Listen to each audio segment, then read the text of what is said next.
Et pour parler de la CEITA, je suis bien sûr avec Cécile Petit-Dent. Bonsoir Anne-Lise. Et avec notre invité. Bonsoir. Merci d'être avec nous.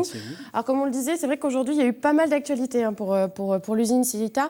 On va commencer sans doute par ce qui est le plus chaud, c'est cette grève de la faim. Ça faisait 17 jours, je crois qu'il y avait plusieurs salariés de l'usine CEITA de Carquefou qui étaient en grève de la faim. Et ils ont décidé de mettre un terme à cette grève de la faim, surtout pour des raisons médicales. Voilà, c'est ça. Donc en fait, je voudrais commencer par saluer l'intégralité de mes collègues qui, je sais, à l'heure actuelle, sont dans une souffrance certaine par rapport à l'annonce de ce projet de licenciement boursier, et plus particulièrement les grévistes de la faim qui ont, par un appel au secours, engagé une action extrême en mettant leur vie en péril, et qui aujourd'hui, au bout du 17e jour, dans un silence insoutenable du gouvernement et de la direction d'Imperial Tobacco, ont mis un terme à leur grève de la faim pour des raisons médicales suite au passage des SOS médecins, puisque certains d'entre eux ont été victimes de malaise. Enfin, oui, on a vu les images, voilà. Ils ont été évacués et certains sont hospitalisés ce soir. Il avait été question à un moment donné, parmi les salariés, d'envisager une relève, que d'autres prennent le relais sur cette grève de la faim. C'est d'actualité ou pas ? C'est-à-dire que c'est un choix qui doit se faire personnellement. En tant que représentant syndical, moi j'étais plongé dans une inquiétude extrême, et je pense que l'ensemble de mes collègues aussi, pour justement les grévistes de la faim. On ne peut pas appeler quelqu'un à mettre sa vie en péril pour dénoncer ce qui ne devrait pas arriver actuellement.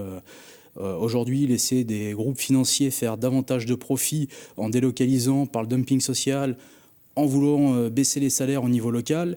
On ne peut pas laisser faire ça. C'était vraiment un cri de détresse, puisque personne ne nous a entendus, alors qu'on avait envoyé plusieurs courriers, on avait sollicité le gouvernement, les autorités locales avaient fait le relais également, mais nous n'avions pas eu de réponse. Il n'y a que la direction parisienne qui avait été reçue par le ministre du Travail. Et c'est vrai qu'il y a un peu urgence aussi dans votre cas, puisque il a été dit hier soir que finalement les négociations arrivaient aussi à leur terme. Ça a été décidé en comité central d'entreprise. Donc c'est aussi pour ça que les choses s'accélèrent. Hier, il y a eu une intervention à la mairie. Vous avez souhaité rencontrer la maire de Nantes, Johanna Roland, et puis qui a permis aussi d'accélérer les choses pour être reçu. Vous avez été reçu ce matin au ministère du Travail. C'est ça. D'ailleurs, je salue l'intervention qu'ils ont eue pour pouvoir avancer le rendez-vous qu'on nous avait proposé.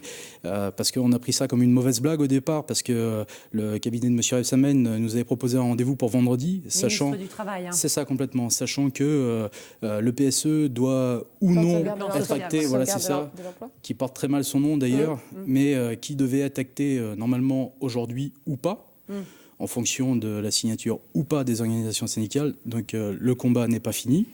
Et finalement, le rendez-vous a pu être avancé. Qu'est-ce qui s'est passé ce matin au ministère ? Malheureusement, pas grand-chose. Mes collègues sur place, on leur a répondu que le gouvernement était impuissant face à une entreprise privée qui voulait fermer. Donc, c'est ce que vous entendez beaucoup finalement, parce qu'on ne peut pas reprocher aux salariés de ne pas se mobiliser. C'est vrai que ça fait des mois que les salariés mènent des actions, défilent, mènent des actions parfois un peu qui en tout cas interpellent le passant, c'est ça, complètement. Bloc, etc. Bon, et vous entendez beaucoup de la part des politiques qu'ils ne peuvent rien faire. C'est ça, donc nous le déplorons, puisqu'on sait qu'ils ont fait passer l'ANI, qui protège d'une certaine manière justement ces groupes financiers pour délocaliser et licencier. Donc nous, on dénonce ça parce qu'il faut bien avoir conscience que c'est un problème d'envergure nationale. La CEITA, c'est le groupe numéro 1 actuellement. C'est-à-dire que si on laisse délocaliser la CEITA, demain, toutes les usines et toutes les entreprises de France peuvent délocaliser sans qu'on puisse rien faire. D'autre part, nous sommes dans un cadre de dumping social. La production nantaise va vers la Pologne. Donc, qu'est-ce qu'on va faire avec le dumping social ? Ça veut dire qu'on va nous dire, vous voyez, si vous voulez garder la production au niveau local, il va falloir être concurrent et il va falloir baisser vos salaires ici. Donc, c'est insupportable. Il faut rappeler que la CEITA, sur une semaine de 35 heures, les 7 premières heures, ça paye les salaires et les charges, le reste, c'est du bénéfice.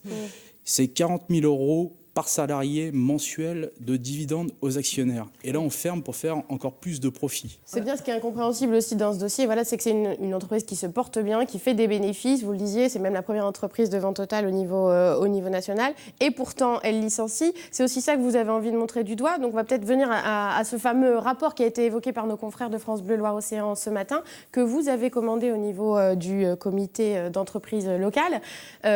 Et le but, c'était ça, c'était de montrer qu'on est face à un licenciement boursier. C'est pour ça que vous aviez commandé ce rapport ? C'était pour montrer aussi l'absurdité et l'incohérence du licenciement. C'est pour ça qu'il y avait eu des sommes annoncées que les salariés pouvaient prétendre à titre de dédommagement pour montrer l'absurdité de la fermeture du site nantais et des autres sites d'ailleurs de Bergerac et des postes à la direction générale qui vont être supprimés, ainsi que les modifications de postes des commerciaux.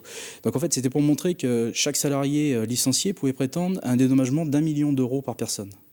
Donc c'est bien pour montrer que c'était un réel licenciement boursier. Imperial Tobacco n'a jamais eu de projet industriel. Et le groupe c'est ça, complètement. Au-dessus de CEITA qui possède la CEITA. C'est ça, complètement. Donc ils n'ont jamais eu, contrairement à leurs concurrents, qui eux ne sont pas en baisse mais en stagnation, ils n'ont jamais eu de projet industriel. Ils n'ont eu que des projets financiers pour ramener 10% de dividendes supplémentaires chaque année aux actionnaires.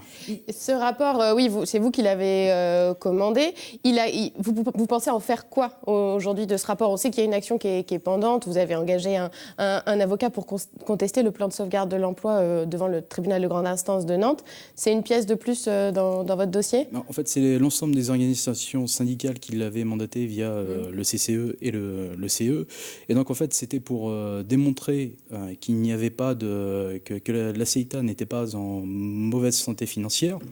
Parce que ce sont des experts comptables qui ont fait ce rapport. Cette fermeture d'usine, finalement, n'était pas justifiée. C'est ça, complètement.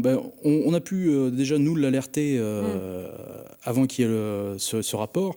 Je ne pourrais pas rentrer dans le détail sur ce rapport puisque c'était dans des instances particulières et normalement dans un cadre privé. Donc je ne pourrais pas divulguer ce qu'il y avait dans ce rapport. Par contre, on l'a dénoncé dès le départ que c'était un cadre de licenciement boursier. Juste comme il nous reste que 30 secondes, qu'est-ce qui peut se passer aujourd'hui? Qu'est-ce que vous attendez aujourd'hui? Parce que finalement, l'usine de Carquefou, elle ne va pas rouvrir ses portes. Manifestement, le plan social va avoir lieu. Est-ce que le seul espoir, c'est les conditions de départ?